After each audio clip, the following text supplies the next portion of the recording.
Hi hello welcome back to my channel. ഇന്ന് എൻ്റെ മോൻ്റെ സ്കൂളിൽ നിന്ന് ഒരു വൺ ഡേ ടൂർ പോയിട്ടുണ്ട്. മാട്ടൂർ ബസ് സ്റ്റേഷനിലേക്കാണ് പോയത്. നല്ല തിരക്കുണ്ടായി, കാണാനും ഉണ്ട് കേട്ടോ. അവിടെ നമ്മളിപ്പോൾ 3-4 വട്ടമായി അടുത്തേക്ക് തന്നെ പോകുന്നത്. ടൂറല്ല കേട്ടോ, ഞാനും എൻ്റെ ഹസ്ബൻഡ് കുട്ടികളായിട്ട് ഫാമിലി ആയിട്ടും പോകുന്നുണ്ട്. ഇതിപ്പോൾ ടൂറായിട്ടും പോയി. പിന്നെ അതിൻ്റെ അടുത്തൊരു പാർക്കുണ്ട്. പക്ഷേ പാർക്കിൽ നല്ല അടിപൊളി കളിക്കാം, പിള്ളേർക്ക് എൻ്റർടൈൻമെൻറ്റ് ചെയ്യാൻ പറ്റുന്ന സാധനങ്ങൾ മൊത്തം ഉണ്ട്.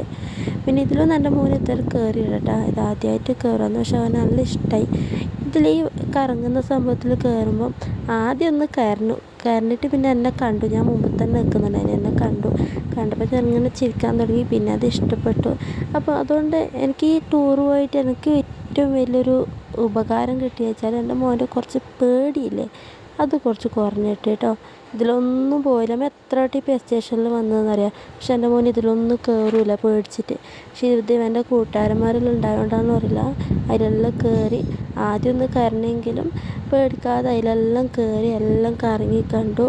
എൻ്റെ വീട്ടിൽ നാട് പാപ്പാനോട് പറഞ്ഞ് ഞാൻ കറങ്ങുന്നതിൽ കയറിനി, ഞാൻ വിമാനത്തിൽ കയറിനി, ഇനിയും പോകണം പാപ്പാന്നൊക്കെ പറഞ്ഞ്.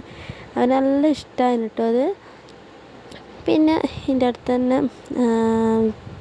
ഭക്ഷണവും കാര്യങ്ങളൊക്കെ ഉണ്ട്. ഭക്ഷണമെല്ലാം കഴിച്ചു. പിന്നെ വൺ ഡേ ടൂറാണല്ലോ, വൈകുന്നേരം ആകുമ്പോഴത്തേക്ക് വീട്ടിലെത്തി കഴിഞ്ഞിട്ട് പിന്നെ കഥ പറച്ചിലാണ്, എല്ലാവരോടും കഥ പറച്ചിലാണ്. ഞാൻ അതിൽ കയറി, ഞാൻ ഇതിൽ കയറി. അവന് നല്ല ഇഷ്ടമാണ് കേട്ടോ. ഇതിൽ നമ്മളെ മക്കളെ കൊണ്ട് ഒരു വട്ടമെങ്കിലും വൺ ഡേ ടൂറ് പോകണം, എന്നാലേ നമുക്ക് അവരെ സന്തോഷം, അവരെ കൂട്ടുകാരൊപ്പം കളിക്കുന്നതെല്ലാം നമുക്ക് ശരിക്കും തിരിച്ചറിയാൻ കഴിയും. ഇവൻ ആദ്യമൊന്നും കൂട്ടുകാരൊപ്പം കളിക്കുന്നൊന്നുമില്ല, എന്നെ പറ്റിക്കുന്നു. പിന്നെ മാഷ് വിളിച്ചുകൊണ്ട് ഇതിലെല്ലാം കയറാൻ തുടങ്ങിയ ശേഷം അവൻ കുറച്ച് ലെവലായി വന്ന്. പിന്നെ അവന് ഭയങ്കര ഇഷ്ടപ്പെട്ടു അതിൽ. പിന്നെ ഇവൻ്റെ കൂടെ ഇവൻ്റെ അനിയനും കൂടി ഉണ്ടായതുകൊണ്ട് എവിടെയും എന്നെ നിൽക്കാൻ പറ്റിയിട്ട്. അടുത്ത വീഡിയോ കാണുന്നവരെ ബൈ.